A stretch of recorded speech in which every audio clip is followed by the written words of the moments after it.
Hi, Glenn Phillips here with Lake Homes Realty and lakehomes.com. So today I want to talk to you about how a lake real estate agent's number of listings could fool you.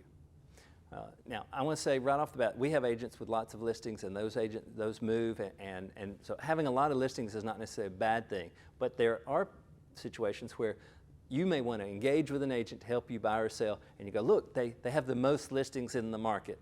Well, that sometimes is a great thing, but sometimes it's not, and I'm going to explain when it's not and how to keep an eye out for it so that you don't get fooled by this. So first off, a lot of listings doesn't mean a lot of selling.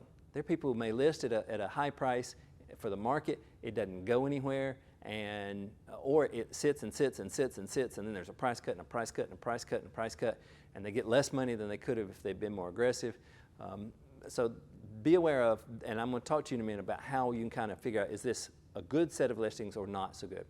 But you need to be aware that, and there are great agents around the country, not just with our brokerage, Lake Homes Realty, but lots of others who do this right. But we have encountered agents who are using listings as agent marketing. They'll accept a high overpriced listing they know won't sell because one, they need and want a listing, but two, they see it as agent marketing. Their sign gets to be in the neighbor's yard for a while to be seen as opposed to the home that sells quickly. They get to go promote themselves in a listing appointment and say, look, I'm the best agent here, I have the most listings. Well, that may or may not be true that they're the best agent, even if it's true they have the most listings. So what you need to understand is a couple of things that you can evaluate. Is this a good set of listings or not? One of them is that you can see things where, are they playing a commission game? Meaning, ask them, and this is starting to show up on more MLSs now to be more public and will spread over the coming years, how much of the commission they, as a listing agent, do they offer to the buy side agent who brings a buyer?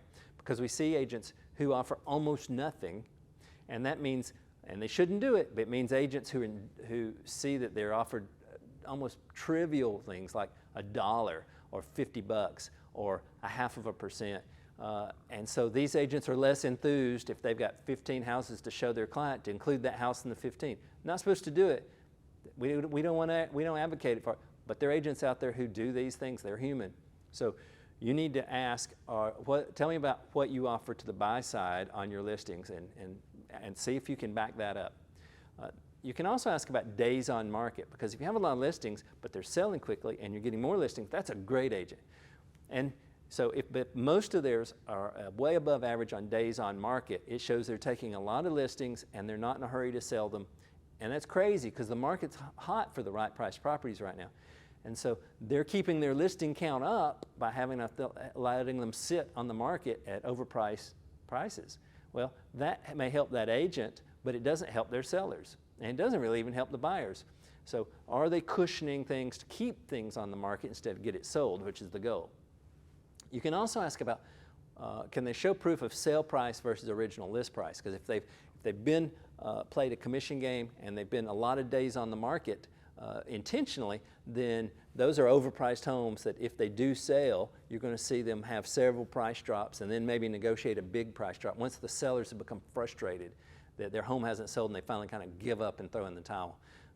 The best way to do is price it appropriately for the market.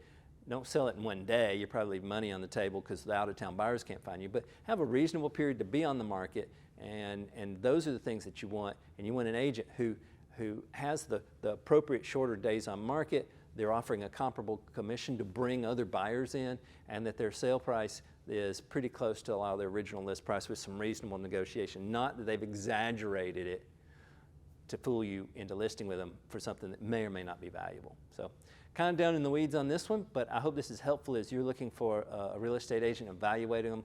We want to be transparent above board and explain these things, and we've got great agents that they're going to be transparent with you across the country. Be sure and visit lakehomes.com. You can find those agents. They're exclusively to our brokerage that you find on the site. And we have tens of thousands of properties as well across the country that are for sale right now. So hope this has been helpful and hope you have a great day. For more information, be sure to check out lakehomes.com.